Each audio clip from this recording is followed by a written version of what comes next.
अगर मैं कहूँ कि एक ऐसा मटेरियल है जिसके बिना आपकी EVs, mobile phones, drones, even military system, ये सब कुछ भी नहीं बन सकता, तो और ये नहीं बल्कि पूरे वर्ल्ड में ये मटेरियल सिर्फ एक ही कंट्री के पास हो, तो मतलब अगर वो कंट्री चाहे तो एक दिन में ही पूरी दुनिया की टेक इंडस्ट्री रोक दे। दोस्तों, मैं ये कोई इमेजिनेशन नहीं कर रहा हूँ, ना ही कोई हवा में बातें कर रहा हूँ, बल्कि ये सब असलियत में हो रहा है। और उस देश का नाम है चाइना, जिसके हाथ में है रेयर अर्थ एलिमेंट्स। ये वो मेटल्स हैं जिन्हें mobile phones, AI chips, drones, defence system और सैटेलाइट बनाने के लिए जो बहुत ज़्यादा ज़रूरी है। अब हम क्यों इसके बारे में बात कर रहे हैं? क्योंकि हमारा तो बिजनेस और फाइनेंस का चैनल है। चाइना की रेयर अर्थ एलिमेंट्स पर मोनोपोली से ग्लोबल फाइनेंस और मल्टीपल बिजनेसेस पर बहुत ज़्यादा इफेक्ट पड़ने वाला है। बस इसीलिए आज की वीडियो में हम समझेंगे कि ये रेयर अर्थ एलिमेंट्स आखिर है क्या, चाइना ने इन पर अपनी मोनोपोली कैसे बनाई और इससे आपके इन्वेस्टमेंट्स और ग्लोबल इकोनॉमी पर क्या इफेक्ट होगा। तो स्टार्ट करते हैं। अब नाम से ही लगता है कि ये मेटल्स रेयर है। ये हमें अर्थ के क्रस्ट से मिलती हैं और बहुत ही स्कैटर्ड फॉर्म में, मतलब ये हमें कुछ स्पेसिफिक रॉक्स यानी पत्थरों में मिलती है, वो भी केमिकल फॉर्म में।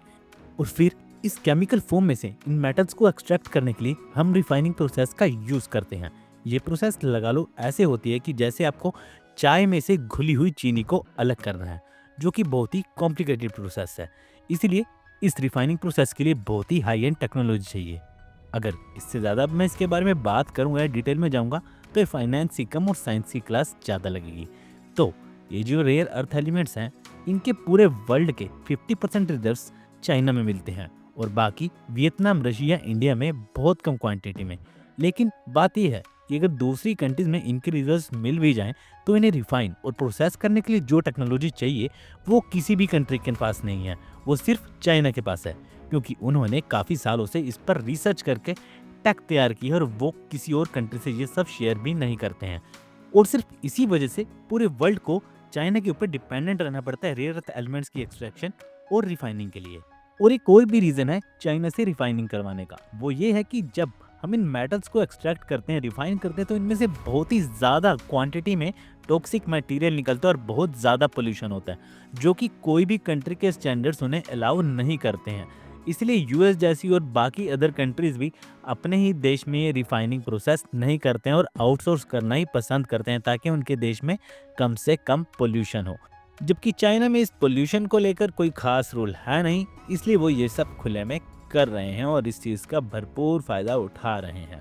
अब हुआ ये है कि ट्रम्प और चाइना के बीच रेयर अर्थ एलिमेंट्स को लेकर एक नया ट्रेड वॉर शुरू हो गया है, जिसका इफेक्ट आपके स्टॉक मार्केट, क्रिप्टो और इवन ग्लोबल इकोनॉमी तक पहुंच चुका है।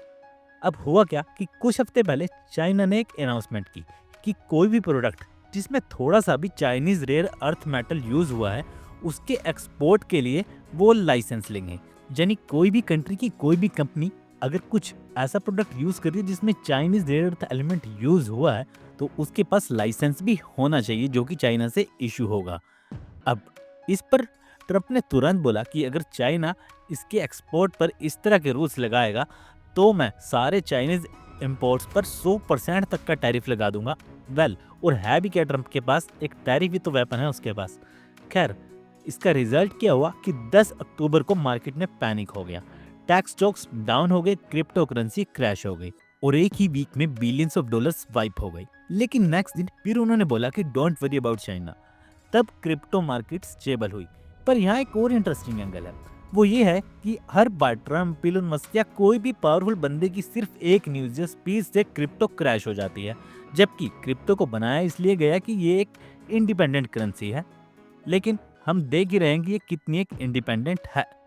अब क्रिप्टो के इसी नेचर की वजह से समटाइम्स वन साइडेड गेम हो जाती है क्रिप्टो में। अब देखिए, अब अगर ट्रंप के बहुत ही करीबी लोगों को पहले से ही पता हो कि ऐसा कुछ ट्रंप अनाउंस करने वाले हैं, तो उनके दोस्त तो पहले ही मार्केट के गिरने पर पैसा लगाकर बैठ जाएंगे और मौका मिलते ही एक ही दिन में बिलियंस का प्रॉफिट लेकर साइड में।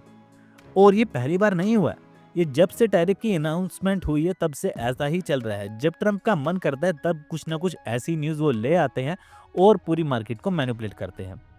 तो ये तो एक तरह से उनके लिए पैसे बनाने की मानो मशीन हो गई है। इसे ही कहते हैं मार्केट मैनिपुलेशन बाय इंफॉर्मेशन। और इसी वजह से मैंने अपनी पिछली भी वीडियो में कहा था कि क्रिप्टो पर विश्वास करना थोड़ा सा मुश्किल है, क्योंकि इसे कोई भी मैनिपुलेट कर जाता है और बहुत ज़्यादा फ्लक्चुएशन होता है इनमें। तो लॉन्ग टर्म के लिए मैं इसे एक अच्छा ऑप्शन नहीं कंसिडर करता। खैर, ट्रम्प को छोड़ते हैं, वापस चलते हैं चाइना पे। अब मान लीजिए कि चाइना अगर लाइसेंस को, जो आरई का लाइसेंस है, उसे इम्प्लीमेंट कर देता है तो क्या होगा? वेल, तो आपके globally mobile, laptops, weapons, renewable energy sources, electronic vehicles, इन सब के प्राइसेस इंक्रीज हो जाएंगे, क्योंकि सभी कंपनीज को चाइना से लाइसेंस लेना पड़ेगा और हर साल रिन्यू भी करवाना पड़ेगा। तो प्रोडक्शन कॉस्ट तो बढ़ेगी ही। तो सभी इन्वेस्टर्स के लिए सबसे पहले तो ज़रूरी ये है कि ऐसी न्यूज़ सुनते रहा करें, ताकि क्रैश से पहले ही अपना पैसा डूबने से बचा लें। और दूसरा, हमारे चैनल को सब्सक्राइब करें, ये भी ज़रूरी है।